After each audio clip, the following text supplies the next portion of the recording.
नमस्कार, NB news देख रहे हैं। यहाँ पर मैं हूँ आपके साथ मुस्कान। स्वागत है आप सभी का राजधानी लाइव में। तो बात राजधानी दिल्ली की सबसे पहले करेंगे, जहाँ पर दिल्ली में कोरोना के आंकड़े अब राहत देने लगे हैं। देश की राजधानी दिल्ली में कोरोना के 30 नए मामले 24 घंटे में दर्ज किए गए और इस दौरान किसी भी मरीज की जान नहीं गई है। देश की राजधानी में लगातार 5वां दिन है जब किसी मरीज की कोरोना से जान नहीं गई है। दिल्ली में बीते 24 घंटे में कोरोना के 19 लोग ठीक भी हुए हैं। वहीं दिल्ली में अब पॉजिटिविटी रेट 0.04% हो गया है। स्वास्थ्य विभाग की तरफ से जारी आंकड़ों के मुताबिक दिल्ली में एक बार फिर से एक्टिव मरीजों का आंकड़ा 400 के पार पहुंच गया है। राजधानी में अब 411 एक्टिव मरीज फिलहाल है। और लेकिन सबसे अहम बात यह है, सबसे राहत देने वाली खबर कि राजधानी दिल्ली में कोरोना का जो आंकड़े हैं वो अब राहत देने लगे हैं। लगातार जो संक्रमण दर है वो घटती जा रही है। फिलहाल पॉजिटिविटी रेट 0.04% हो गया है और देश की राजधानी में लगातार 5वें दिन किसी भी मरीज की मौत नहीं हुई है। तो दिल्ली के आंकड़े आपको बता रहे हैं, लगातार जिस तरीके से कोरोना की दूसरी लहर ने, या लहर नहीं सुनामी अगर कहें, दूसरी लहर को तो ज़्यादा सही होगा, कोरोना की दूसरी लहर में जो सुनामी आई कोरोना के आंकड़ों की, उसने जिस तरीके से तमाम स्थितियों को बदला, उसके बाद लगातार सरकार में और जनता में कहीं ना कहीं डर भय का माहौल था। और अब इस बीच राजधानी दिल्ली में कोरोना के आंकड़े राहत देने लगे हैं। देश की राजधानी दिल्ली में कोरोना के 30 नए मामले पिछले 24 घंटे में दर्ज किए गए हैं, यानी कि लगातार जो संक्रमण दर है वो घटती जा रही है। और कहीं ना कहीं वैक्सीनेशन भी सुचारू रूप से अगर चल रहा है तो सीधे तौर पर हम तीसरी लहर को कहीं ना कहीं मात दे सकते हैं, ये कहा जा सकता है। तो दिल्ली में कोरोना के आंकड़े अब राहत देने लगे हैं। जरा जानकारी के लिए दिल्ली से संवाददाता राजीव तिवारी हमारे साथ जुड़ चुके हैं। राजीव, फिलहाल जिस तरीके से कोरोना संक्रमण और कोरोना के आंकड़े अब कहीं ना कहीं दिल्ली वासियों को राहत देने लगे हैं सरकार के लिए, लेकिन अभी भी चिंता है, सबसे बड़ी चिंता वैक्सीनेशन की। देखिए, बिल्कुल सही कहा आपने। यहाँ पर बात करें जिस तरीके से कोरोना के जो आंकड़े हैं वो बिल्कुल निरंतर घटते हुए नजर आ रहे हैं और यहाँ तक कि जनता को राहत भी मिलती नजर आ रही है। मगर बात करें जिस तरीके से सरकारों की, तो सरकारों की जरूर मुश्किलें बढ़ती नजर आ रही है।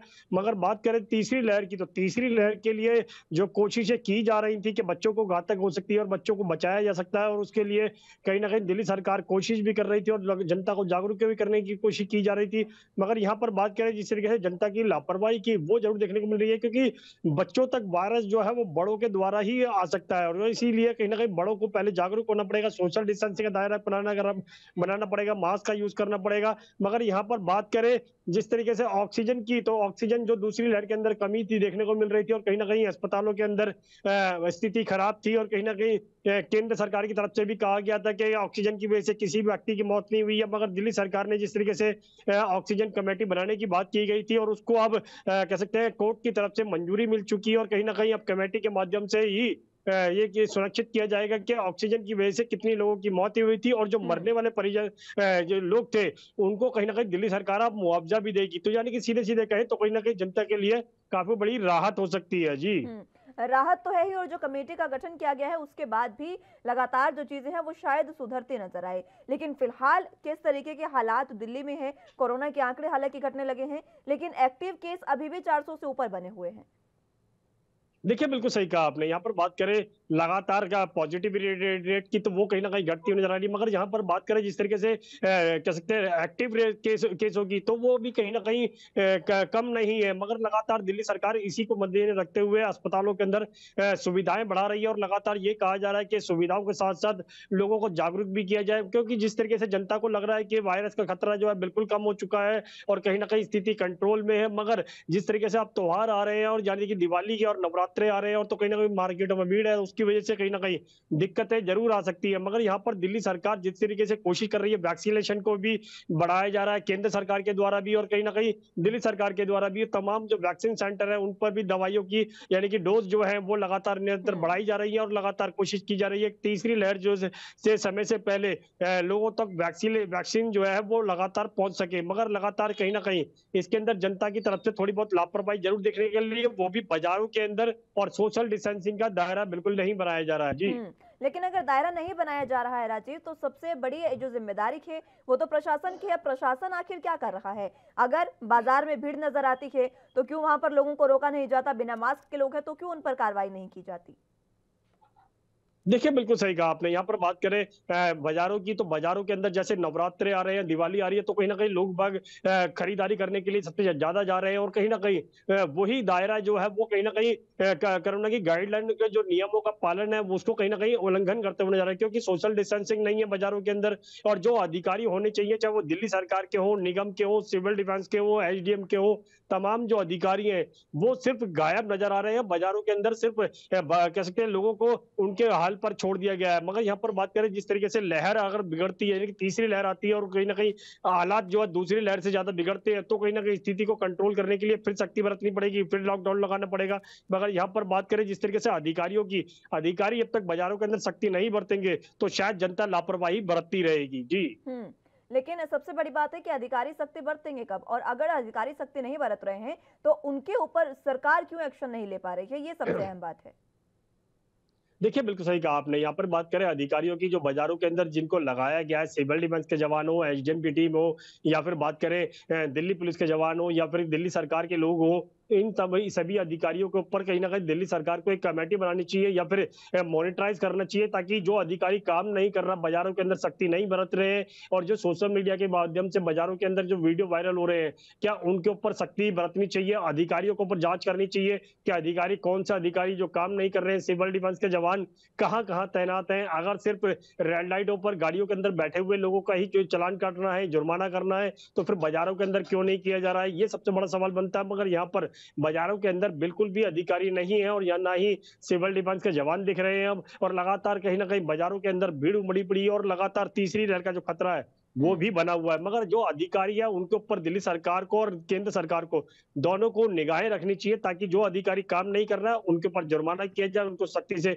बरतने के लिए कहा जाए। अगर वो नहीं बरते तो उनको कहीं न कहीं उनकी जॉब से हटाया जाए या फिर कहें सस्पेंड किया जाए। मगर लगातार कहीं न कहीं ये प्रक्रिया होनी चाहिए ताकि जनता तक भी एक डर का माहौल बने और हुँ। जिसकी वजह से सोशल डिस्टेंसिंग बने और कहीं न कहीं जो मास्क लगाने की प्रक्रिया है, वो भी होती नज़र आए। मगर यहाँ लापरवाही पर जो बात करें फिलहाल लोगों मास्क में नहीं देखने को लगाया मिल जा रहा रही है, है लगभग राजीव, 60% इस के करीब लापरवाही की लोगों ने वजह से मास्क कहीं न लगाना बिल्कुल कहीं बंद कर पूरे दिया है। तरीके जी। से जो तीसरी लहर है, उससे हम कहीं न कहीं कह सकते हैं कि खामियाज़ा हमें भुगतना पड़ सकता है, लोगों की लापरवाही के कारण। लेकिन अगर लापरवाही सरकार भी इस तरीके से लापरवाह हो जाए, तो फिर आखिर कैसे चलेगा? दोनों को सामंजस्य तो बिठाना पड़ेगा। अगर जनता लापरवाह हो रही है, तो सरकार को समझाना होगा।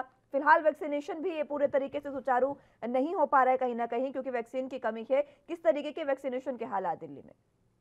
देखिए, बिल्कुल सही कहा आपने। यहाँ पर बात करें अधिकारियों की, तो अधिकारियों की जिस तरीके से कहा कि बाज़ारों के अंदर सख्ती बरतनी चाहिए, जो दिल्ली सरकार की ध्यानदेही बनती है कि वो ध्यान रख रहे हैं, नहीं रख रहे हैं, अधिकारी कौन से काम कर रहे हैं, नहीं कर रहे हैं। अगर वो नहीं काम कर रहे हैं, तो उनके ऊपर सख्ती बरती जाए। मगर यहाँ पर बात करें वैक्सीन सेंटरों की, तो वैक्सीन सेंटरों पर तमाम वैक्सीन सेंटर जो है, वो सुचारू रूप से चालू है। मगर बात करें जो स्कूलों के अंदर जो वैक्सीन सेंटर बनाए गए थे, यानी कि कह सकते हैं स्कूलों के अंदर लगातार हर वैक्सीन स्कूलों को कोविड से वैक्सीन सेंटर बनाया गया था, उसमें से भी 50% के करीब चल रहे हैं और लगातार वैक्सीन की प्रक्रिया चलती सुचारू रूप से चलती नजर आ रही है। मगर सबसे ज़्यादा युवा जो है, वो अपना योगदान देते हुए नजर आ रहे हैं और लगातार यही कहा जा रहा है कि युवा जो है, वो बढ़-चढ़कर हिस्सा ले रहे हैं। मगर बात करें जिस तरीके से आंकड़ों की, यानी कि जो पे 17 स स स सत्ता 17 सितंबर को जिस तरीके से प्रधानमंत्री मोदी जी के जन्मदिन पर 2 करोड़ लोगों ने वैक्सीन लगवाई थी, उसके बाद में आंकड़े घटते नजर आए और कहीं न कहीं उन आंकड़ों को दोबारा से बढ़ाना होगा। केंद्र सरकार और दिल्ली सरकार की तरफ से कोशिश करनी चाहिए ताकि आने वाले दिनों के अंदर वैक्सीन की जो प्रक्रिया है,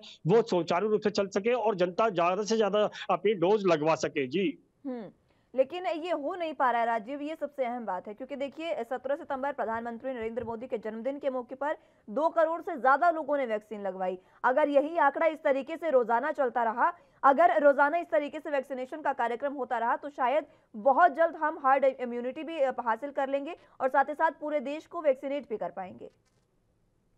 देखिए, बिल्कुल सही कहा आपने। यहाँ पर बात करें जिस तरीके से 17 सितंबर को जिस तरीके से प्रधानमंत्री मोदी जी के जन्मदिन पर कहीं न कहीं लोगों को जागरूक किया गया। लोग जो भाजपा के कार्यकर्ता थे या फिर केंद्र जो सरकारी अधिकारी थे, वो लोगों को घर-घर जाकर उनको जागरूक कर रहे थे कि आप लोग आइए, वैक्सीन सेंटर पर वैक्सीन लगवाइए। इसीलिए वो 2 करोड़ से ज़्यादा का जो आंकड़ा था, वो हुँ। बना था। मगर उसके बाद में सिर्फ़ 1 दिन ही प्रक्रिया अपनाई गई। उसके बाद में कोई भी अधिकारी, कोई भी भाजपा का कार्यकर्ता या फिर केंद्र सरकार का कार्यकर्ता, कोई भी किसी भी व्यक्ति के घर नहीं जा जा रहा है, ना ही लोगों को जागरूक करने के लिए कहा जा रहा है, ना ही ये कहा जा रहा है कि आप आइए वैक्सीन लगवाइए। मगर जिस तरीके से ढीला रवैया अपनाया जा रहा है, तो उससे साफ जाहिर है फिर दोबारा से वो जनता के ऊपर छोड़ दिया गया है और जनता कहीं ना कहीं फिर दोबारा से लापरवाही कर रही है, और जिसकी वजह से वैक्सीन सेंटरों पर जो तमाम स्थिति होनी चाहिए थी, यानी कि लगातार लोगों को वैक्सीन लगवानी चाहिए थी, वो उसमें कहीं ना कहीं कमी देखने को मिल रही है। और यही सिलसिला चलता रहा तो तीसरी लहर का जो खतरा है वो बिल्कुल बढ़ सकता है, और कहीं ना कहीं लोगों को फिर दिक्कतें आ सकती है, और फिर के समाधान वही रहेगा कि लोगों को लॉकडाउन लगाना पड़ेगा और स्थिति को कंट्रोल करने के लिए फिर सब कुछ बंद करना पड़ेगा। मगर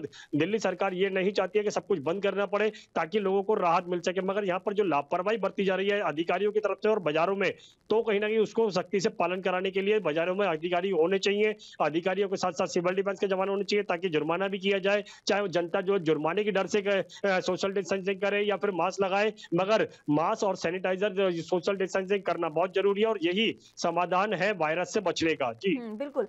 दिल्ली में देखिए कोरोना के आंकड़े तो कहीं ना कहीं राहत दे रहे हैं, लेकिन ये राहत टेम्परेरी भी हो सकती है, ये हमें समझना होगा। और ये टेम्परेरी अगर होगी, अगर ये परमानेंट तभी होगी जब हम इन तमाम चीज़ों पर लापरवाही बरतना खत्म कर देंगे। वरना ये जो राहत है, जो आंकड़े कम हुए हैं, कहीं ना कहीं ये धीरे धीरे एक बार फिर से लापरवाही के कारण बढ़ेंगे और तीसरी जो लहर है, जो संभावित तीसरी लहर है, वो आ सकती है। फिलहाल तीसरी लहर के लिए स्वास्थ्य सुविधाओं की क्या कुछ तैयारियां दिल्ली सरकार की?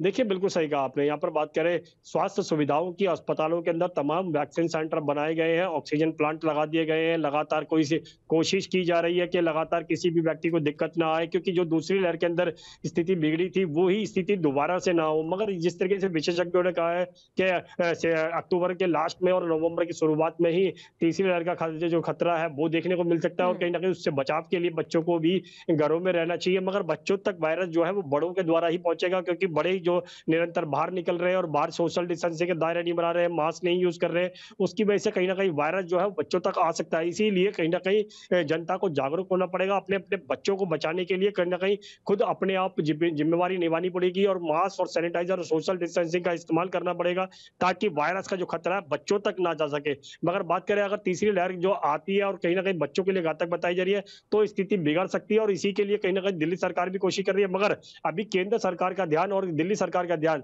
सिर्फ 5 राज्यों के चुनाव की तरफ है, ना ही जनता की तरफ, और इसीलिए कहीं ना कहीं जो अधिकारी जो बाजारों के अंदर होने चाहिए, वो भी कहीं ना कहीं इसी वजह से लापरवाही बरतते नजर आ रहे हैं। जी ठीक है राजीव, बहुत शुक्रिया हमारे साथ जुड़ने के लिए और तमाम जानकारी के लिए।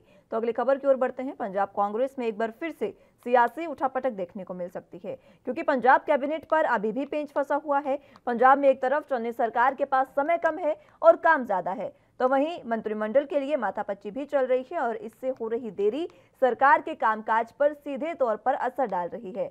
देरी होने का कारण मंत्री पद की कुर्सी पाने के लिए चाहवान विधायक अपना जोर आजमाइश कर रहे हैं, लगातार वो जोर लगा रहे हैं।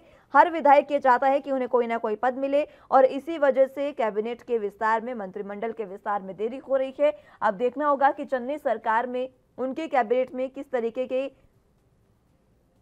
मंत्री और किन नामों पर मुहर लगती है। लेकिन यहाँ पर 3 जो अब धड़ एक तरीके से बन चुके हैं।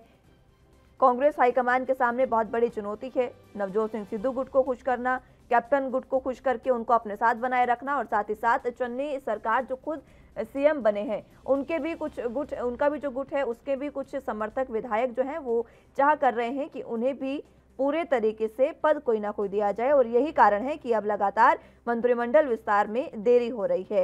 हालांकि पंजाब कांग्रेस में सियासी उठापटक फिर देखने को मिल सकती है, क्योंकि विधायक जो चाह रहे हैं, जिनको लालसा है मंत्री पद की, अगर उन्हें मंत्री पद नहीं मिला तो सीधे तौर पर एक बार फिर से बगावत के सुर कांग्रेस में देखने को मिल सकते हैं। तो सीएम चन्नी की हाईकमान में माथापच्ची भी चल रही है, और आपको बता दें कि लगातार चन्नी सरकार के पास जो काम है, उनका कामकाज बहुत ज्यादा है।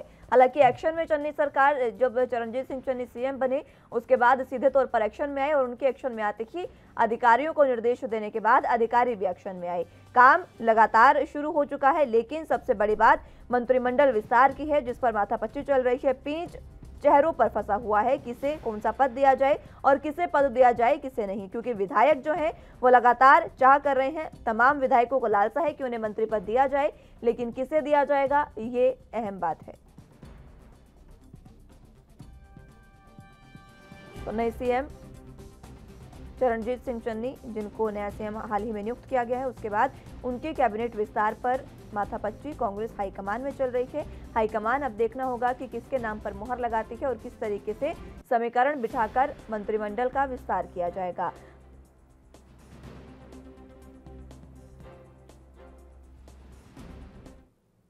तो इसी पर ज्यादा जानकारी और चर्चा के लिए हमारे साथ पंजाब के ब्यूरो चीफ कुलवीर दीवान जुड़ चुके हैं। कुलवीर जी, जिस तरीके से हमने कल भी इसके बारे में बात की थी और एक बार फिर से माथापच्ची जो है वो खत्म होती नजर नहीं आ रही है। समय धीरे धीरे बदलता जा रहा है, बढ़ता जा रहा है। बहुत कम समय अब विधानसभा चुनावों में रह गया, लेकिन सबसे बड़ी बात की मंत्रिमंडल विस्तार और चन्नी सरकार का जो कैबिनेट है वो कब बनेगी?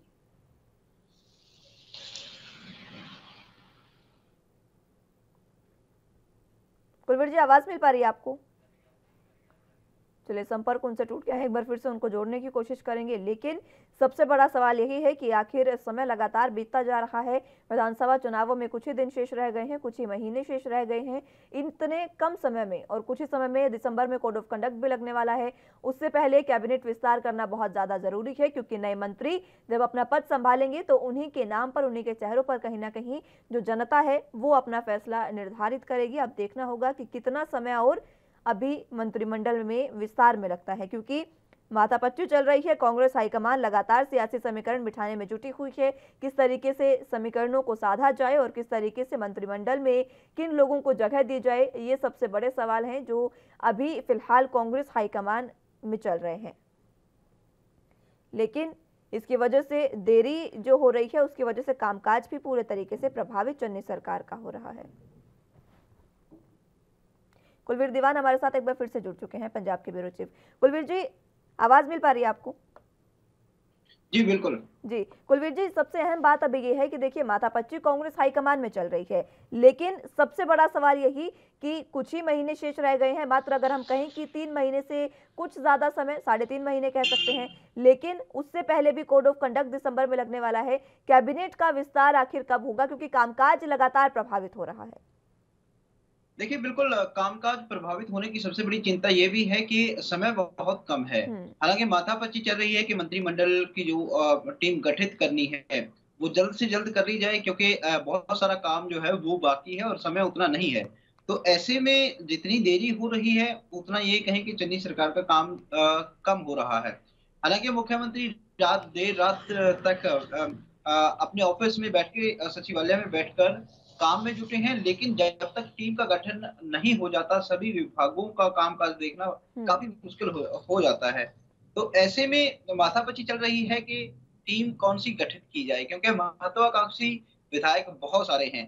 इससे पहले जब कैप्टन अमरिंदर सिंह की सरकार थी, उस वक्त भी यदा कदा जब कैबिनेट में फिर बदल की अटकलें चलती थी या फिर कैबिनेट विस्तार हुआ था, तब भी जो परिक्रमा थी महत्वाकांक्षी विधायकों ने वो कांग्रेस आला कमान की या फिर अपने अपने जो आका हैं राजनीतिक, उनकी करना शुरू कर दी थी, ताकि कैबिनेट में जगह मिल सके, क्योंकि बहुत ज्यादा संख्या में, एक बड़ी संख्या में विधायक जो हैं वो जीतकर कांग्रेस के आए थे और उनमें बहुत सारे विधायक महत्वाकांक्षी थे। हालांकि कांग्रेस आला कमान ने यह साफ कर दिया है कि जो नई टीम गठित की जाए वो जोशीली हो और साथ ही वो युवा हो, अनुभवी लोगों को साथ रखा जाए। तो इस तरह की टीम जो है वो गठित करने की एक संदेश जो है वो कांग्रेस आला कमान की तरफ से मिला है। हालांकि इसमें कुछ चेहरे जो हैं वो पक्के बताए जा रहे हैं, उनका नाम पक्का बताया जा रहा है, जिनमें तृप्त राजेंद्र बाजवा है, रजिया सुल्ताना है, राजकुमार वेरका का नाम इसमें शामिल हो सकता है, प्रगट सिंह जो खास हैं नवजोत सिंह सिद्धू के, उनका नाम शामिल हो सकता है। तो ऐसे कई चेहरे हैं, सुख सरकारिया जो सिद्धू खेमे के मंत्री रहे हैं, तो इस तरह के कई नाम जो हैं वो शामिल हो सकते हैं।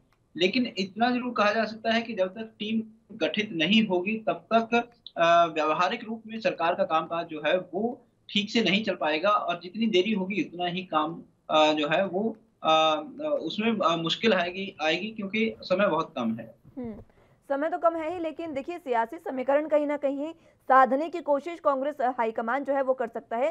शायद तभी इसी वजह से पेच फंसता नजर आ रहा है, क्योंकि अब एक तरह से 3 गुट बन चुके हैं। खुद चन्नी जो सीएम बने हैं वो भी चाहते हैं कि कुछ उनके समर्थक विधायक जो हैं वो मंत्री बने, और कैप्टन अमरिंदर सिंह जो पूर्व मुख्यमंत्री थे उनको वो भी चाहेंगे, उनको साधने के लिए भी सीधे तौर पर उनके जो करीबी हैं उनको मंत्रिमंडल में रखना पड़ेगा। और अगर सिद्धू को छोड़ा जाता है तो कहीं ना कहीं वो नाराज होते हैं। यही तमाम सियासी समीकरण फिलहाल देखने को मिल रहे हैं।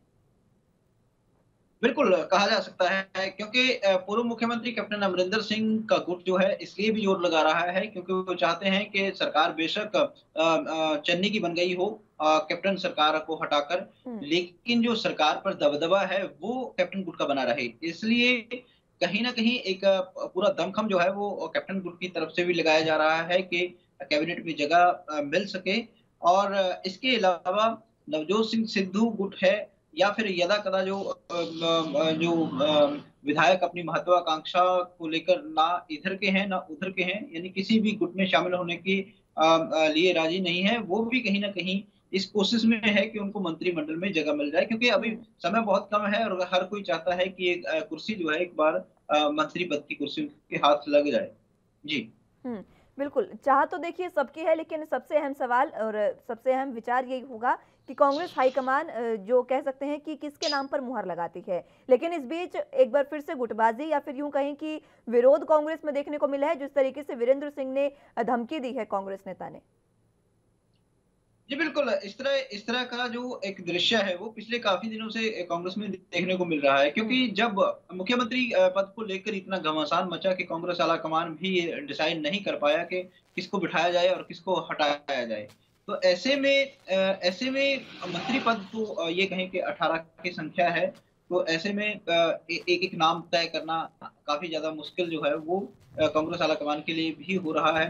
हालांकि जो चुनाव हैं उनसे ऐन पहले ये फेरबदल करके कांग्रेस आलाकमान ने जरूर सोचा होगा कि काफी आसान होगा फेरबदल करना, और उसके बाद कांग्रेस को सत्ता में लाना इस फेरबदल के बाद आसान लग रहा होगा कांग्रेस आलाकमान को। लेकिन अब जिस तरह से पसीने छूटे हुए हैं, पहले मुख्यमंत्री पद जो है वो तय करने में पसीने छूटे और अब जिस तरह से मंत्रिमंडल के गठन करने में पसीने छूटे हुए हैं, तो कहीं ना कहीं कांग्रेस आलाकमान को भी एहसास ये जरूर हो गया होगा कि जो गुटबाजी है वो पंजाब कांग्रेस से जाएगी नहीं, और यदि ये ना गई तो निश्चित तौर पर एक नुकसान जो है वो चुनाव में देखने को मिल सकता है। बिल्कुल, कुलवीर जी देखिए, जिस तरीके से चुनाव से कुछ ही समय पहले ये फेरबदल किया गया पूरी कैबिनेट में, अभी तक माथापच्ची चल रही है, अभी तक चेहरे फाइनल नहीं हुए हैं। सियासी समीकरण पंजाब की जमीन पर क्या बनते नजर आ रहे हैं? क्या मात्र 3.5 महीने से पहले जो ये फेरबदल हुआ इसको जनता स्वीकार कर पा रही है? देखिए, मास्टर स्ट्रोक खेलने की कोशिश की है कांग्रेस ने दलित नेता को मुख्यमंत्री बनाकर, क्योंकि जो अन्य पार्टियां थी वो उनका जोर अब दलित कार्ड की तरफ था, वो अपनी रणनीति जो है वो दलित कार्ड की तरफ ज्यादा बढ़ा रही थी। लेकिन मास्टर स्ट्रोक खेला है, कितना फायदा होगा कितना नहीं होगा ये एक देखने वाली बात होगी। लेकिन इतना जरूर है कि यदि जो कांग्रेस की इन फाइटिंग है वो ना रुकी तो जो विपक्षी पार्टियां हैं उनको कहीं ना कहीं मजबूती मिलने का एक रास्ता साफ होता रहेगा। इसी के साथ किसान भी सबसे बड़ा कह सकते हैं कि एक खामियाजा जो तमाम वहां पर पंजाब में भुगतने को मिल सकता है वो किसानों का भी हो सकता है, क्योंकि अभी शिरोमणि अकाली दल और किसानों के बीच जिस तरीके से विवाद चल रहा है, एक वीडियो का जिस तरीके से हमने वो खबर देखी, उसके बाद किसानों ने पहले ही ये कह दिया था कि जो रैली है वो भी हम नहीं निकालने देंगे। उसके बाद चुनावों में जिस तरीके से प्रदर्शन किया जाता है, शक्ति प्रदर्शन पार्टियों द्वारा किया जाता है, वो किस तरीके से होगा और अगर वो नहीं होता है तो किस तरीके से तमाम चीजें देखने को मिलेंगी। चलिए, तो संपर्क उनसे टूट गया है, लेकिन फिलहाल के लिए बहुत शुक्रिया कुलवीर जी हमारे साथ जुड़ने के लिए। अगली खबर की ओर बढ़ते हैं। शिरोमणि अकाली दल के अध्यक्ष सरदार सुखबीर सिंह बादल ने कांग्रेस पर फिर से हमला बोला है और इस दौरान उन्होंने हाईकमान से आगामी विधानसभा चुनावों के लिए मुख्यमंत्री का चेहरा स्पष्ट करने की बात कही है। बादल ने जोर देकर कहा कि पार्टी मुख्यमंत्री बदलने के साथ अपनी विफलताओं को छिपा नहीं सकती है। बता दें कि सरदार सुखबीर सिंह बादल वरिष्ठ कांग्रेस और प्रमुख उद्यमी जगदेव सिंह बोपाराय का सम्मान करते हुए एक कार्यक्रम को संबोधित कर रहे थे। आपको बता दें कि बोपाराय शिरोमणि अकाली दल में शामिल हो चुके हैं कांग्रेस को छोड़कर, और इसी दौरान पायल विधानसभा क्षेत्र से संबंधित अपनी पूरी टीम के साथ शामिल हुए सरदार बोपाराय ने कहा कि उनका कांग्रेस पार्टी से पूरी तरीके से मोह भंग हो गया था, जो केवल लोगों को लूटने में रुचि रखते हैं। उन्होंने घोषणा की कि बिना शर्त शिरोमणि अकाली दल में शामिल हुए हैं और पायल के साथ साथ दोआबा बेल्ट से अपने समर्थक और गरीबों के लिए ईमानदारी से काम करेंगे। अकाली दल के अध्यक्ष ने पार्टी में उनका स्वागत करते हुए आश्वासन दिया कि उन्हें पार्टी में उचित सम्मान भी दिया जाएगा। तो जिस तरीके से कांग्रेस में लगातार माथापच्ची तो कैबिनेट के लिए चली रही है, साथ ही साथ कांग्रेस में अंतर्कलह भी देखने को मिली, और उसी अंतर्कलह की वजह से कांग्रेस का कुंबा कहीं ना कहीं छोटा होता जा रहा है। पंजाब में लगातार कांग्रेस के जो नेता, मंत्री, विधायक पार्टी को छोड़कर दूसरी पार्टियों में शामिल होते नजर आ रहे हैं, और यहाँ पर अब शिरोमणि अकाली दल का कुंबा बढ़ता नजर आ रहा है। खुद दिग्गज नेता जगदेव सिंह बोपाराय जो कांग्रेस को छोड़कर अब शिरोमणि अकाली दल में शामिल हो चुके हैं, सीधे तौर पर ये समीकरण बता रहे हैं कि कहीं ना कहीं जो माथापच्ची, मनमुटाव और अंतर्कलह कांग्रेस में थी, उसकी वजह से कांग्रेस को खामियाजा भुगतना पड़ सकता है।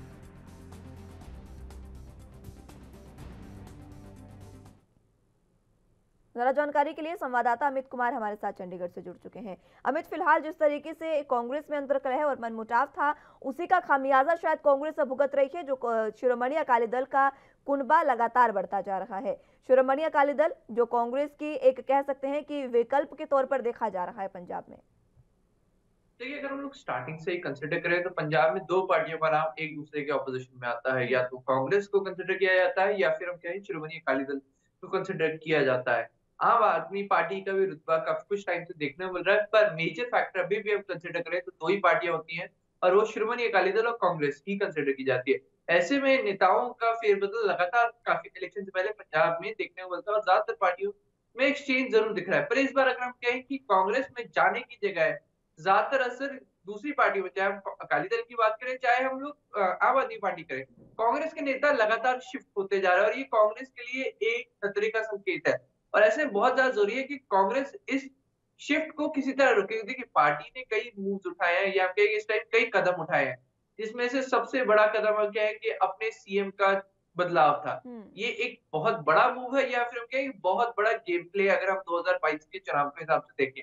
इसी के ऊपर अगर हम कहें, शिरोमणि अकाली दल के प्रधान सुखबीर बादल ने सीधे तौर पे सवाल पूछ दिया है कांग्रेस से ही कि आप ये क्लियर करें कि 2022 के चुनाव आप किसके नाम पे लड़ रहे हैं। उन्होंने सीधा सीधा सवाल ये प्रेस कॉन्फ्रेंस करके पूछा कि आप किससे लड़ रहे हैं, क्योंकि जो सबसे पहले नाम चल रहा था कि नवजोत सिंह सिद्धू के नाम पे होगा, उसके बाद बात चल रही है कि जो नए सीएम बनाए गए हैं चरणजीत चन्नी, उनके नाम पे इलेक्शन चल रहा है। उसके बाद जब लगा कि लगातार पार्टी में ही इंटरकलह बढ़ती हुई, तो फिर उसके बाद ये अनाउंस किया गया कि दो नामों पे ही लड़ाई होगी, मतलब कि नवजोत सिंह सिद्धू और चरणजीत चन्नी, इन दोनों के नाम पे 2022 के चुनाव लड़े जाएंगे। तो कहीं ना कहीं अगर हम कहें, इंटरनल एटमॉस्फेयर इतना सही नहीं है जितना दिखाया जा रहा है। ये हिंट दिया जा रहा था शिरोमणि अकाली दल के प्रधान सुखबीर बादल की तरफ से। उन्होंने सीधे तौर पे कहा कि पार्टी में जो भी फेरबदल की गई है वो सीधे तौर पे लोगों के लिए नहीं की गई है। ये पार्टी के अंदर जो लोग सियासत के लिए घुसे, जिनको ज्यादा ताकत चाहिए, ज्यादा पावर चाहिए, उनके चलते ये सारे मेजर अगर हम कहें अपील्स देखने को मिले हैं। पर सवाल ये उठता है कि इसका खामियाजा कितना अगर हम कहें सीधे तौर पे कांग्रेस देखने मिला है, क्योंकि कहीं ना कहीं लगातार विरोधी इनको घेरते हुए नजर आ रहे हैं। चाहे हम बात करें कि चरणजीत चन्नी की फ्लाइट की बात करें, तो देखिए कहीं ना कहीं भुगतना पड़ सकता है, क्योंकि खामियाजा ही तो सबसे बड़ा सवाल है यहाँ पर। किसानों का खामियाजा कांग्रेस को भुगतना पड़ सकता है, क्योंकि अभी देखिए पूर्व सीएम ने कैप्टन अमरिंदर सिंह ने जिस तरीके से किसानों को लेकर बयान दिया था, उसे किसान लगातार कहीं ना कहीं आहत हुए थे। उसके बाद शिरोमणि अकाली दल, जिनका किसानों से अभी हाल ही में एक वीडियो वाला विवाद हुआ, आपको याद होगा, जिस तरीके से एक वीडियो में जब ये प्रदर्शन किया जा रहा था किसानों को लेकर, कृषि कानूनों को लेकर, उसमें किस तरीके से वहां पर जो आरोप लगाए गए हैं किसानों पर, ये जो तमाम चीजें हैं, दोनों ही पार्टियों को खामियाजा भुगतना पड़ सकता है। क्या इन दोनों पार्टियों के खामियाजे के बीच आम आदमी पार्टी यहाँ पर मोर्चा मार सकती है? देखिए, सीधे तौर पे कहें तो कहीं ना कहीं आम आदमी पार्टी बहुत ज्यादा सेफ नजर आ रही है। अगर हम बात करें, सबसे कम विरोध किसी एक पार्टी के पंजाब में देखने को मिला है तो सीधे तौर पे आम आदमी पार्टी का है। अगर हम कहें कि किसानों की तरफ से अगर हम बोले कि कांग्रेस भी लगातार गिरती हुई नजर आ रही है। कांग्रेस के पूर्व सीएम कैप्टन अमरिंदर सिंह के द्वारा दिए गए स्टेटमेंट पे उन्होंने भी काउंटर किया था। तो कहीं न कहीं स्टार्टिंग से एंड पर अगर हम कहें उनके पास एक गुड पॉइंट ये था कि शुरू से ही सपोर्ट ज़रूर मिलता रहा है कांग्रेस सरकार की तरफ से, कि हम कहें कि पंजाब सरकार की तरफ से किसानों को, तो ये गुड पॉइंट ज़रूर है। तो वही अकाली दल को काफ़ी सबसे ज़्यादा नुकसान अगर किसी को झेलना पड़ रहा है, किसानों के एंटी होने पे, तो वो अगर हम सीधे तौर पे कह सकते हैं वो है अकाली दल को। क्योंकि शुरुआत में इनका बीजेपी के साथ अलायंस था, तब इन्होंने तीनों कृषि कानूनों को प्रमोट किया था, जिसके चलते काफ़ी ज़्यादा अगर हम कहें पंजाब के लोग उनसे नाराज़ थे। हालाँकि बाद में उन्होंने अलायंस तोड़ दिया था, या ज़्यादा से ज़्यादा अगर हम कहें कि हर्षवर्धन बादल अपनी सीट तक से रिज़ाइन करके आए थे। तो मतलब कहीं न कहीं कोशिश की जा रही थी कि लोगों को मना लिया जाए। पर काफ़ी लंबे समय से अगर हम कहें कि अभी भी लोगों के मन में वो पुराना, या हम कहेंगे जो उनकी एक गलती अगर हम कहें शुरुआत की, वो लोगों के मन में अभी भी खटक रही है। पर अगर अकाली दल काफ़ी ज़्यादा कोशिश कर रहा है कि जल्द से जल्द ये अगर हम कहें कि जो गुस्सा है वो खत्म किया जाए। इसके लिए उसने 100 दिन 100 जिलों की भी शुरुआत की थी, ताकि लोगों के बीच में जाए, लोगों से बात करें, उनकी राय ली जाए। पर वो उसपे खुद किसानों ने लगाम लगा दी कि वो ज़्यादा दिन नहीं चल पाया। किसानों ने बोला कि अभी आप ये ना करें, इसके लिए डिस्कशन हुए, सारी पार्टियों को बुलाया गया और उनमें ये फैसला लिया गया कि अभी आप रैली ना करें। तो उसके बाद डिसीजन हुआ कि जब इलेक्शन अनाउंस होगा तब, पर इसका खामियाजा कहीं न कहीं अकाली दल को ज़रूर झेलना पड़ सकता है, क्योंकि वो लोगों के बीच में जा नहीं सकते और अपना हुँ। स्टैंड नहीं क्लियर कर सकते। हुँ। और अमित देखिए, इसी के साथ सबसे अहम सवाल ये है कि जिस तरीके से जगदेव सिंह बोपाराय पार्टी में शामिल हुए शिरोमणि अकाली दल में, कांग्रेस को वाकई बहुत बड़ा झटका है। कहा जा सकता है कि जो अंतर्कलह चल रही है कांग्रेस में, मनमुटाव और गुटबाजी सबसे बड़ी चल रही है कांग्रेस में, उसी की वजह से ये तमाम चीजें हो रही है और विपक्षी पार्टियों का, विकल्पी पार्टियों का सीधे तौर पर कुनबा बढ़ता जा रहा है, क्योंकि जगदेव सिंह बोपाराय वाकई एक बड़े नेता हैं और कांग्रेस में कहीं ना कहीं उनका दबदबा भी था। देखिए, जगदीप गोपराय उनका दबदबा था, और तभी तो सीधे तौर पे मैंने बोला कि कांग्रेस के लिए ये ज़रूरी हो गया है कि वो अपने जो विधायक निकल रहे हैं, विधायकों के जो कार्यकर्ता भी मूव कर रहे हैं, तो उनके ऊपर बहुत ज़्यादा ध्यान रखने की ज़रूरत है। क्योंकि देखिए, विधायक चाहे सभी उनके पास हो, पर अगर मेन जो ग्राउंड पे जो कार्यकर्ता काम करते हैं, वो लोग जिनका इन्फ्लुएंस लोगों में जो ग्राउंड ज़ीरो पे वोट्स कट करवाते हैं, या हम कहें कि एक एरिया के इन्फ्लुएंशियल फिगर्स होते हैं, जिनके ऊपर लोग ट्रस्ट करते हैं और उनकी बात सुनते हैं। अगर वही लगातार मूव करते रहेंगे तो खुद हाई स्टेजेस पे जाके हम कहेंगे कि सीधे तौर पे कांग्रेस को फाइनली एक नुकसान झेलना पड़ सकता है, अगर ऐसे ही धीरे-धीरे करके ग्राउंड लेवल के वर्कर्स पीछे हटते रहे और दूसरी पार्टी में जाते हैं। क्योंकि जब वो जाएँगे तो अपने साथ अपने हिस्से का वोट बैंक, अपने उनके साथ जिन लोग जुड़े हुए हैं, जो लोग उन्हें ट्रस्ट करते हैं, जिन लोगों में उनका इन्फ्लुएंस है, वो सीधे तौर पे वो लोग मूव कर जाएँगे उनके साथ। और ये पार्टी को समझना होगा कि जितना जल्दी हो सके इस लीक को रोका जा सके। क्योंकि देखिए, धीरे-धीरे करके आज एक कार्यकर्ता गया है, कल 2 कार्यकर्ता जाएँगे और फिर उसके बाद शायद पूरी छड़ी लग जाए। पर बात ये है कि आप में ज़रूर दूसरी पार्टी से कार्यकर्ता आ रहे हैं, पर ये भी बहुत ज़्यादा ज़रूरी है कि आपके जो अपने कार्यकर्ता हैं, उन्हें भी आप रिटेन करें। क्योंकि आप उन्हें रिटेन नहीं कर पाएँगे तो इलेक्शन में शायद सबसे ज़्यादा नुकसान उसी पार्टी को हो जो अपने सबसे ज़्यादा कार्यकर्ता गँवाएगा। क्योंकि at the end of the day यही कार्यकर्ता है जो लोगों के बीच में जाएँगे और उनसे अगर हम कहें सीधा वोट माँगने के लिए बात करें, क्योंकि पार्टी के हाईकमान ज़्यादा से ज़्यादा रैलीज़ कर सकती है। बड़े-बड़े अगर हम कहें कि भीड़ों को संबोधित कर सकती है, तो उस भीड़ को लाने वाला कार्यकर्ता ही होता है। वही होता है जो लोगों को बीच में जाता है, उन्हें बोलता है कि नहीं, हमारे लीडर आ रहे हैं, आइए चलिए आपकी बात रखेंगे, हम आपकी बात रखेंगे। मीडियम होता है कार्यकर्ता, और अगर कार्यकर्ता ही मूव करता रहेगा तो कहीं न कहीं इलेक्शन में ज़रूर खामियाज़ा भुगतना पड़ सकता है कांग्रेस को। और इसका खामियाजा तो देखिए कांग्रेस पहले ही भुगत चुकी है। कांग्रेस इस राह पर कोई नई तो नहीं है। कांग्रेस ने, अगर हम मध्य प्रदेश की बात करें तो कमलनाथ की सरकार क्यों गिरी? वहां पर जिस तरीके से ज्योतिरादित्य सिंधिया ने अपने तमाम समर्थकों के साथ वहां से अपना समर्थन वापस लिया, पार्टी छोड़ी, उसके बाद तो सरकार गिरी कांग्रेस की। तो जब एक चीज से आप भुगत चुके हैं तो कहते हैं ना कि दूध का जला तो छाछ भी फूक फूक कर पीता है। लेकिन अभी भी कांग्रेस तो मंथन करने को भी राजी नहीं है पंजाब में। देखिए, यही इश्यू है अगर हम सीधे तौर पे कहें। अगर मैं कहें कि अकाली दल के प्रधान या हमसे ये कहें कि सुखबीर बादल ने इसी के ऊपर टिप्पणी मारी, या हम कहें इसी इश्यू पे पॉइंट किया था कि पार्टी के अंदर जो कलह चल रही है, जो लड़ाई चल रही है, वो एक तरह का पावर स्ट्रगल है कि हम फेस कौन होगा, रूलिंग में कौन होगा, सीएम कौन होगा, किसके पास कितनी अथॉरिटी होगी, वो चीज़ें चल रही है। और ये चीज़ें चल क्यों रही है, इसका क्लियर पहले बोला जा रहा था कि लोगों के वादे नहीं पूरे किए। पर अब जब फिर चेंज कर दिया गया है, कि पंजाब से कैप्टन अमरिंदर सिंह को बदल दिया गया है, तब भी वो स्ट्रगल चल रहा है। क्यों? देखिए, जैसे ही सीएम हटे उसके बाद नया स्ट्रगल शुरू हो गया था। बात कर सकते हैं कि सुखजिंदर रंधावा और नवजोत सिंह सिद्धू के बीच में कि इन दोनों में से कौन सीएम हो सकते हैं। काफ़ी ज़्यादा स्ट्रगल चले और at the end Charanjit Channi Punjab के नए सीएम बने, पर वो स्ट्रगल में थे ही नहीं। वो एक, अगर हम कहें कि एक्स्ट्रा ऑप्शंस थे या फिर एक विकल्प, कि दोनों को ही नाराज नहीं कर सकते, सुखविंदर रंधावा और ना ही नवजोत सिंह सिद्धू, दोनों को ही नाराज नहीं कर सकती पार्टी, तो उन्होंने अगर चरणजीत चन्नी को लगाया गया। उसके बाद ये देखिए, चरणजीत चन्नी को सीएम फेस बनने के बाद 2022 के लिए भी फेस बनाया गया था, पर कहीं ना कहीं नवजोत सिंह सिद्धू फिर नाराज होते हुए नजर आए, तब उनके फेस को भी 2022 के लिए बता दिया गया और अब एक साथ 2 फेस डिक्लेयर कर दिए गए। लेकिन इसी में ही वो विरोधी दल पर घेर रहा है। सबसे बड़ी बात तो ये है अमित, अगर 2 नाव में पांव रखेगी कांग्रेस तो कैसे सफल हो पाएगी? 2 नामों पर चुनाव।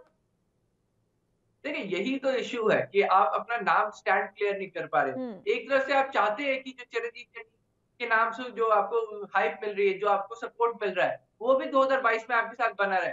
पर अब सवाल ये उठता है कि क्या नवजोत सिंह सिद्धू के फेस को अकेले फ्रंट कांग्रेस सरकार नहीं कर सकती है, कांग्रेस पार्टी नहीं कर सकती, या फिर चरणजीत चन्नी जिन्हें सीएम बनाया गया है? तो देखिए, सीएम बनाया गया तो आपने उन पे इतना केपेबल आप समझते हैं कि ये पार्टी को लीड कर सकते हैं, तो क्या उनका फेस अकेले ही काफी नहीं था? क्या आपने 2 नाम डिक्लेयर किए गए? अब सवाल ये बहुत बड़ा हो जाता है कि क्या नवजोत सिंह सिद्धू चरणजीत चन्नी के बाद एक कोई तीसरा नाम भी आ सकता है? क्योंकि एक तरह से जैसे-जैसे नाम आते हैं, स्ट्रगल दिखता रहता है और लगातार यही एक इंटरनल स्ट्रगल की निशानी होती है कि आप एक नाम नहीं क्लियर कर पाते, इसका मतलब ये है कि क्या पार्टी के अंदर अभी भी सब कुछ ठीक नहीं है? क्योंकि अगर ठीक नहीं है, तभी ऐसे अलग-अलग नाम बार-बार सामने आते हैं, और जो अगर ये स्ट्रगल सही नहीं कर पाई, हम कहें इंटरनल फाइटिंग खत्म नहीं कर पाए, तो शायद 2022 के चुनाव जो यहाँ पे कांग्रेस के बहुत ज्यादा चांसेस है, वो कहीं ना कहीं एक बहुत लगातार गिर रहे हैं और ज्यादा गिर सकते हैं। ठीक है अमित, बहुत शुक्रिया हमारे साथ जुड़ने के लिए और तमाम जानकारी के लिए। तो बीजेपी ने हाल ही के दिनों में 3 राज्यों में सीएम बदले हैं। एमपी में कांग्रेस यहाँ पर लगातार सीएम बदलते रहने की चर्चा छेड़ती आई है और अब सीएम शिवराज सिंह चौहान दिल्ली दौरे पर हैं। इसी कड़ी में कांग्रेस ने सीएम बदलने का राग ट्विटर पर भी आलापना शुरू कर दिया है। सीएम के जाने से पहले कांग्रेस ने ट्वीट कर कह दिया था कि इस सप्ताह में एमपी में बदलाव होगा। अब बीजेपी इसे लेकर भड़क गई है। एमपी कांग्रेस ने ट्वीट किया, नए मुख्यमंत्री की आहट, शपथ ग्रहण समारोह अगले सप्ताह संभव। कांग्रेस का ये ट्वीट सोशल मीडिया पर वायरल भी होने लगा, जिसके बाद लोग इसे खूब शेयर भी करने लगे और अब बीजेपी ने इस पर पलटवार किया है। बीजेपी के मीडिया प्रभारी लोकेंद्र पराशर ने जवाब दिया कि उन्होंने ट्वीट कर यहां पर लिखा है कि शेख चिल्लियों के पास मूर्खतापूर्ण बातों के अलावा कोई विषय नहीं बचा है। शपथ तो कमलनाथ भी लेने वाले थे पिछले 15 अगस्त से पहले। क्या हुआ, कुछ बोलोगे क्या? प्रदेश में संवेदनशील जननायक की सरकार है, वो आगे भी ताकत से काम करेगी।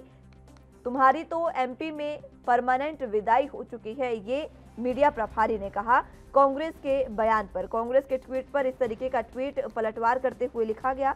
आपको बता दें कि सीएम शिवराज सिंह चौहान के बदले जाने का जो राग है वो कांग्रेस ने आलापना शुरू कर दिया है और इसी को लेकर बीजेपी के मीडिया प्रभारी लोकेंद्र पराशर ने इसका जवाब सीधे तौर पर कांग्रेसियों को दिया। ज्यादा जानकारी के लिए संवाददाता गणेश तिवारी हमारे साथ जुड़े हुए हैं। गणेश, फिलहाल जिस तरीके से लगातार सत्ता परिवर्तन की बातें कांग्रेस की तरफ से उठाई जा रही है, हालांकि सीएम शिवराज सिंह चौहान दिल्ली में है, पहले 3 राज्यों के सीएम बदल दिए गए हैं, तमाम समीकरणों को देखते हुए फिलहाल मध्य प्रदेश के क्या हालात? देखिए मुस्कान, अगर बात करें मध्य प्रदेश के मुख्यमंत्री शिवराज सिंह चौहान की बात करें तो जहां कल वो अपने दिल्ली दौरे पर थे, जहां पर कई केंद्रीय मंत्रियों से उनकी मुलाकात करनी थी, चाहे राष्ट्रीय अध्यक्ष जेपी नड्डा की बात करें तो मुख्यमंत्री शिवराज सिंह चौहान को जेपी नड्डा जी से भी मुलाकात करनी थी।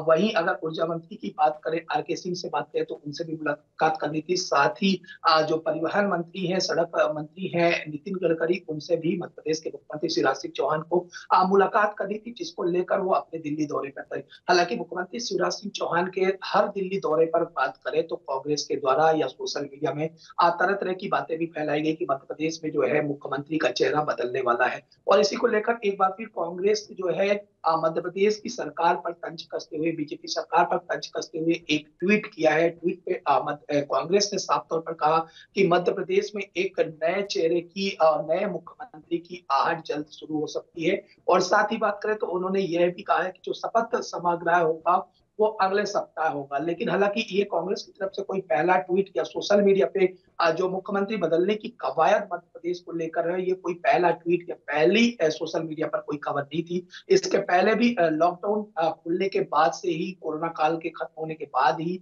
जब से लॉकडाउन खुला है मध्य प्रदेश में, तो पिछले करीब 4-5 महीनों से लगातार मध्य प्रदेश में जो है मुख्यमंत्री बदलने की कवायद को लेकर सोशल मीडिया पर तरह तरह की बातें जो है वायरल की गई, तरह तरह की बातें भी लिखी गई। इसके पहले भी अगर बात करें तो जो कैलाश विजयवर्गीय गुट के लोग थे उनकी तरफ से भी मध्य प्रदेश के जो नया चेहरा था या फिर नए मुख्यमंत्री की मांग कैलाश विजयवर्गीय गुट के लोग भी करते हुए नजर आए थे।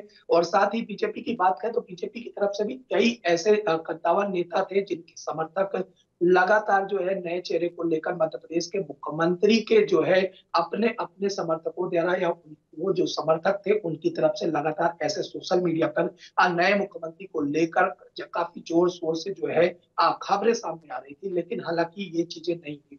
लेकिन ये बात मुस्कान अगर बात करें तो पिछले 6 महीनों की बात करें तो पिछले 6 महीनों में अगर बात करें तो 3 राज्यों में, अगर 3 राज्यों की बात करें तो 4 मुख्यमंत्री अभी तक बीजेपी के द्वारा यानी कि संगठन के द्वारा केंद्रीय मंत्रालय के द्वारा जो है 4 मुख्यमंत्री अभी तक बदले जा चुके हैं। तो जिसको लेकर अब मध्य प्रदेश में भी हालांकि एक कवायद तेज शुरू हो गई थी कि मध्य प्रदेश में भी अब चेहरा बदला जा सकता है और जो मुख्यमंत्री शिवराज सिंह चौहान है उन्हें हटाकर किसी दूसरे चेहरे को जो है मुख्यमंत्री के कुर्सी पर बैठाया जा सकता। लेकिन हालांकि ये जो बातें थी ये सिर्फ अफवाह ही साबित हुई, क्योंकि इस बार का भी अगर मुख्यमंत्री का जो दौरा है उसकी बात करें तो तमाम नई जो अगर नितिन गडकरी की बात करें तो हाल ही में अभी 17 तारीख को जो केंद्रीय मंत्री थे वो नितिन गडकरी वो मध्य प्रदेश के दौरे पर थे, जहां पर कई सड़क शुभारंभ की बात करें तो ऐसी कई योजनाओं को लेकर सड़क योजनाओं को लेकर जो है मध्य प्रदेश को लेकर उन्होंने बातें कही थी और कई ऐसे शुभारंभ भी किए हैं, भूमि पूजन भी किए हैं और उद्घाटन भी किया है। तो जिसको लेकर हालांकि मुख्यमंत्री शिवराज सिंह चौहान उनसे अलग कई बातों पर, विषय मुद्दों पर चर्चा करने को लेकर मुख्यमंत्री शिवराज सिंह चौहान गए हैं। साथ ही अगर बात करें तो जो सॉलिसिटर हैं जो मध्य प्रदेश में ओबीसी आरक्षण को लेकर जो 30 तारीख को 30 सितंबर की बात करें तो सुप्रीम कोर्ट की तरफ से जो कोर्ट की तरफ से जो डेट दी गई है जिस पर सुनवाई है उसको लेकर भी चर्चा करने को लेकर वो जनरल तुषार मेहता से जो है मिलने मुलाकात करने गए हैं, जिसको लेकर इन तमाम मुलाकातों को कांग्रेस की तरफ से अब ये जोड़ा जा रहा है कि मध्य प्रदेश में जो है मुख्यमंत्री बदलने का जो चेहरा है वो बदलने की कवायद तेज हो चुकी है और शपथ लेने का जो समय है वो चलता चुका है। हालांकि कांग्रेस की तरफ से कोई पहला ट्वीट नहीं, इसके पहले भी कांग्रेस की तरफ से ट्वीट किए गए थे लगातार और मध्य प्रदेश में मुख्यमंत्री बनने को लेकर भी कई तरह तरह के ट्वीट करते हुए दावे किए गए थे। बात यह है कि कांग्रेस को खुद में मंथन करने की जरूरत है। क्यों उनके नेता बार बार छोड़कर जा रहे हैं और क्यों कमलनाथ की सरकार गिरी, मात्र 45 दिन उनकी सरकार चल पाई, क्यों वो सरकार गिरी, उनको इस पर मंथन करने की जरूरत है। क्योंकि छत्तीसगढ़ में भी फिलहाल इसी तरीके के हालात देखने को मिल रहे हैं। हालात वहां जहां पर टीएस सिंहदेव और वहां पे मुख्यमंत्री भूपेश बघेल के बीच कहीं ना कहीं वाद विवाद होता नजर आ रहा है। तमाम जो चीजें हैं, कांग्रेस को आपसी मंथन करने की जरूरत है, लेकिन आत्ममंथन से ज्यादा कांग्रेस बीजेपी पर ध्यान देती नजर आ रही है। निश्चित तौर पर मुस्कान आपने सही कहा है कि कांग्रेस को खुद पर मंथन करने की जरूरत है, क्योंकि कांग्रेस की अगर बात करें तो पिछले कई सालों से अभी चाहे छत्तीसगढ़ की बात करें या फिर अन्य राज्यों की बात करें, राजस्थान की बात करें और पंजाब की बात करें तो पंजाब में हालांकि सत्ता परिवर्तन हो ही चुका है। सत्ता परिवर्तन यानी कि मुख्यमंत्री का चेहरा जो है बदल चुका है, वहां पर इस्तीफा हो चुका है और जो कलह थी, आपसी कलह अभी भी वहां पर जारी है। साथ ही राजस्थान की बात करें तो राजस्थान में भी आपसी कलह देखने को मिल रही कांग्रेस की तरफ से और साथ ही छत्तीसगढ़ की बात करें तो छत्तीसगढ़ में भी देखने को मिल रही है। तो निश्चित तौर पर कांग्रेस अपनी आत्ममंथन की जगह जो है बीजेपी पर ज्यादा जोर दे रही है। बीजेपी की जो कुटिया है या फिर बीजेपी के मुख्यमंत्री बदलने की कवायद या फिर मुख्यमंत्री का जिस तरह से जो दौरा हो रहा है देश भर में हो रहा है या दिल्ली दौरा मुख्यमंत्री शिवराज सिंह चौहान का रहा, उस पर भी कांग्रेस की ज्यादा नजर है। कांग्रेस को अपने ऊपर ही मंथन करना चाहिए, अपने नेताओं पर ही मंथन करना चाहिए, क्योंकि कांग्रेस में अभी खुद ही आपसी कलह जारी है। और मध्य प्रदेश में भी बात करें तो मध्य प्रदेश में भी कांग्रेस के ऐसे कई गुट बन चुके हैं जिसकी वजह से देखने में आया था कि मध्य प्रदेश में जो कांग्रेस की सरकार थी वो बनी बनाई सरकार जो है मध्य प्रदेश में कांग्रेस को इस्तीफा देना पड़ा था और 22 विधायक जो थे कांग्रेस के वो बीजेपी में सम्मिलित हो गए थे ज्योतिरादित्य सिंधिया के साथ। तो निश्चित तौर पर कांग्रेस को हालांकि स्वयं की आत्ममंथन की जगह जरूरत है, लेकिन अभी कांग्रेस जो है यहाँ पर, क्योंकि वर्ष 2023 की बात करें तो अभी 2023 में मध्य प्रदेश में विधानसभा चुनाव है, जिसको लेकर अब कांग्रेस जो है पुरजोर जो है अगर बात करें तो बीजेपी को घेरने में लगी हुई है और तरह तरह की बातें भी सोशल मीडिया में करती हुई नजर आ रही है, जिसको लेकर अब एक बार फिर जहां इसके पहले भी मध्य प्रदेश में नए मुख्यमंत्री की घोषणा जो है कांग्रेस ने कर दी थी, अब अब एक बार फिर नई घोषणा और शपथ जो लेना है उसका भी कार्यक्रम अगले सप्ताह का डिसाइड करते हुए कांग्रेस ने एक सोशल मीडिया पर ट्वीट किया था, जो कि सोशल मीडिया पर वो ट्वीट हालांकि काफी ज्यादा वायरल भी हो रहा था, काफी गणेश लोग उसे देखिए, शेयर भी कर रहे थे। सबसे अहम बात क्या है, आज मंथन की कांग्रेस को जरूरत है। लगातार बीजेपी ने जो सीएम बदले उसके बाद कांग्रेस लगातार विरोध कर रही है उस बात का और पलटवार कर रही है। सबसे अहम बात, खुद कांग्रेस शासित राज्य पंजाब में अभी मुख्यमंत्री बदला गया है। हालांकि स्थितियां कुछ अलग थी, लेकिन मात्र चुनाव से 3.5 महीने पहले जब मुख्यमंत्री बदला गया है तो ये वाकई कहीं ना कहीं कांग्रेस को खामियाजा भुगतना पड़ सकता है। लेकिन सबसे बड़ी बात, जब खुद आप बीजेपी का फॉर्मूला अपना रहे हैं तो आप बीजेपी पर क्यों पलटवार कर रहे हैं? आप अपनी सरकार में देखिए, आप क्या कर सकते हैं उस पर आत्ममंथन करिए। देखिए, निश्चित तौर पर मुस्कान, अगर बात करें, पहले बात करें तो जहां कर्नाटक की बात करें या फिर उत्तराखंड की बात करें, जब बीजेपी द्वारा जो है कर्नाटक और उत्तराखंड में मुख्यमंत्री का चेहरा जो है बदला गया था, उसके बाद कांग्रेस की तरफ से तरह तरह की बातें की जा रही थी, वो बीजेपी पर तंज किए जा रहे थे, तरह तरह की सोशल मीडिया पर खबरें भी फैलाई जा रही थी, ट्वीट भी कांग्रेस की तरफ से किए जा रहे थे। लेकिन इसके बाद जो है आपसी कलह स्वयं ही कांग्रेस में पैदा हो गया था, चाहे छत्तीसगढ़ की बात करें या राजस्थान की बात करें या पंजाब की बात करें। और पंजाब में हालांकि आपसी कलह की वजह से ही दो लोगों के गुट होने की वजह से ही चाहे वो नवजोत सिंह सिद्धू की बात करें या कैप्टन अमरिंदर सिंह की बात करें, आपसी कलह या फिर आपसी मनमुटाव की वजह से देखने को आया कि वहां पर भी जो है मुख्यमंत्री का चेहरा बदला गया। और अब मुख्यमंत्री का चेहरा, जहां नवजोत सिंह सिद्धू सोच रहे थे कि वो मुख्यमंत्री की इस कुर्सी पर बैठेंगे, हालांकि उनको कांग्रेस ने मौका नहीं दिया है। लेकिन अब इसके बाद राजस्थान और छत्तीसगढ़ में भी इसी तरह जो पंजाब में जो हाल हुए वही हाल होते हुए दिख रहे हैं, वहां पर भी आपसी कलह देखने को मिल रही है। लेकिन कांग्रेस का यही है, कांग्रेस का अगर बात करें तो बैकफुट पर जाने की वजह यही है कि जो आपसी कलह है, आपसी जो दो गुट बन चुके हैं,